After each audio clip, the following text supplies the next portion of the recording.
Good evening, I'm Kristen Baki. Thanks for joining us. An update to a story we first brought you on Friday. Tonight we're hearing from more women about their claims of a hostile work environment within a department at the University of Minnesota Duluth.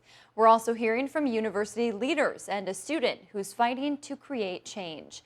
Those allegations made by women working in the Swenson College of Science and Engineering's Mathematics and Statistics Department over the last few years. Here's a timeline. In 2018, a third-generation UMD female professor resigned, citing sexism and misogyny in the department.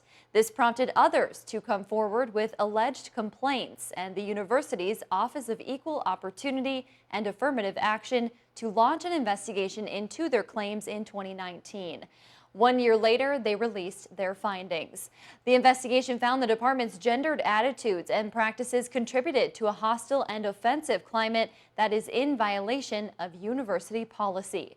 Now, 2 years after that investigation was concluded, women continue to report an unchanged hostile environment, forcing some female faculty to make the hard decision to resign. CBS 3's Natalie Grant shares their stories. Growing up in a family of UMD educators, it was always a dream for Christine Snyder to follow in their footsteps and teach at the university. I've been a UMD kid my entire life. In 2015, that dream became a reality when she became an assistant professor in the Mathematics and Statistics department. But Snyder, who at the time taught under her maiden name of Falk, quickly watched her dream fade due to what she described as deeply rooted sexism and misogyny within the department. During her 3 years at UMD, Snyder claimed she was consistently harassed and degraded by her tenured male coworkers. I mean, at the time, for a lot of this stuff, I just blamed myself. I'm like, oh, I must not be working hard enough. I must just need to put in more hours. I must just need to do more.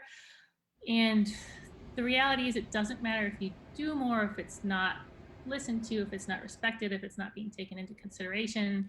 Despite what she called her attempts at creating change, she ultimately decided to put her dream aside and leave UMD in 2018. It was heartbreaking. So I didn't think we'd ever leave Duluth. I spent half my life working to go home, and then I couldn't stay. Snyder's resignation then prompted others in the department to come forward with their stories, citing similar allegations of hostility. Eventually, the university's Office of Equal Opportunity and Affirmative Action launched an investigation in 2019. The investigation found the department's gendered attitudes and practices contributed to a hostile and offensive climate that is in violation of university policy. But some female faculty we spoke with say almost 2 years later, they still have not seen any change come to light. And I think some of the men in the department see this as a bit of a game.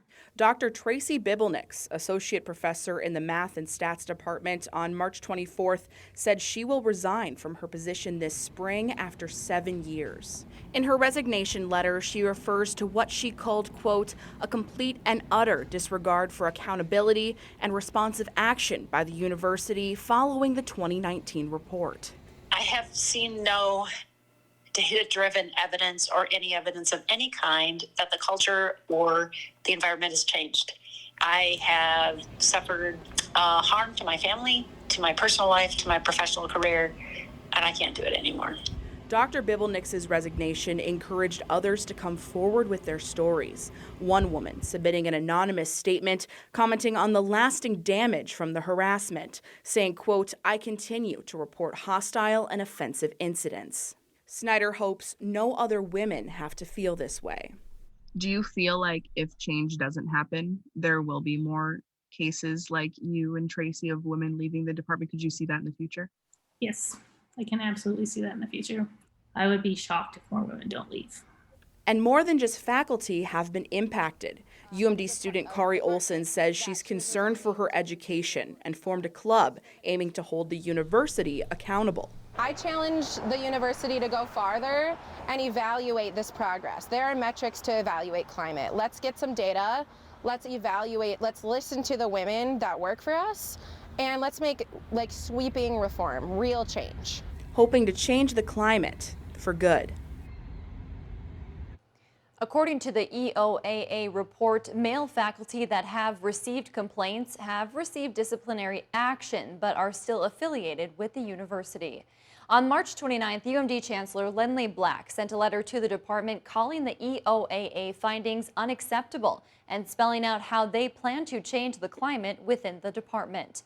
In the letter, he outlined things ranging from changes to the department constitution to additional faculty trainings and the addition of an outside consultant who will be meeting monthly with the department starting this spring.